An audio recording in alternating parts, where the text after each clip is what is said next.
নয়ডার Krishnanagar sports একাডেমিতে badminton প্রশিক্ষণের সুযোগ পেলেন রায়গঞ্জের পর্ণা দত্ত। 2 সপ্তাহ আগে দিল্লিতে অনুষ্ঠিত ইয়নেক্স সানরাইজ ট্যালেন্ট হান্ট ব্যাডমিন্টন টুর্নামেন্টে পারফরমেন্সের ভিত্তিতে এই সুযোগ পেয়েছে পর্ণা। এই খবর জানার পরে পর্ণার বাড়িতে ছুটে গেলেন রায়গঞ্জের বিধায়ক কৃষ্ণ কল্যাণী। পর্ণাকে পুষ্পস্তবক ও মিষ্টি দিয়ে সম্বোধন দিলেন কৃষ্ণবাবু। পর্ণার সাফল্য কামনা করেন রায়গঞ্জের বিধায়ক Krishna Kalyani.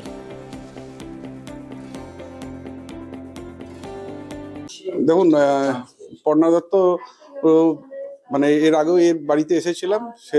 সেইবার sub junior state champion হয়েছিল।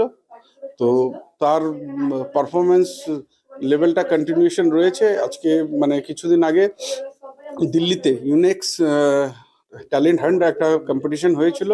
সেখানে সে খুব ভালো পারফরমেন্স করেছিল। টোটাল অল ওভার ইন্ডিয়া থেকে 18 জন প্লেয়ারকে সিলেক্ট করা হয়েছিল, তার মধ্যে পর্ণা অন্যতম। সে কৃষ্ণসাগর একাডেমিতে প্রশিক্ষণের সুযোগ পেয়েছে।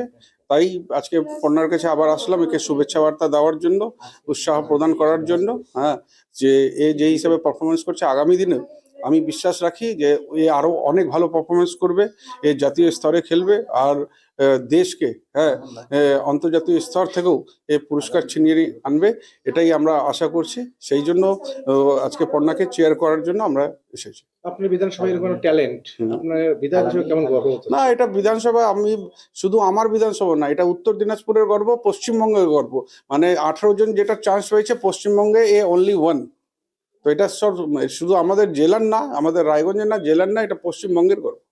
ইয়নেক্স সানরাইজ অল ওভার ইন্ডিয়াতে একটা ট্যালেন্ট হান্ট একটা টুর্নামেন্ট ছিল। সেখানে প্রত্যেকটা স্টেট থেকে পার্টিসিপেট করেছিল স্টুডেন্টসরা।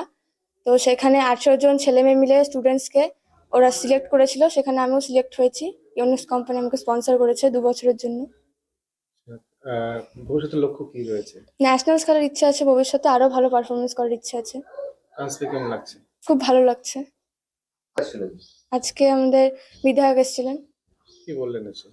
এসে বললেন যে আরো ভালো রেজাল্ট করতে বলেছেন, আর আগামীতে উনি আমাদের পাশে দাঁড়িয়েছেন।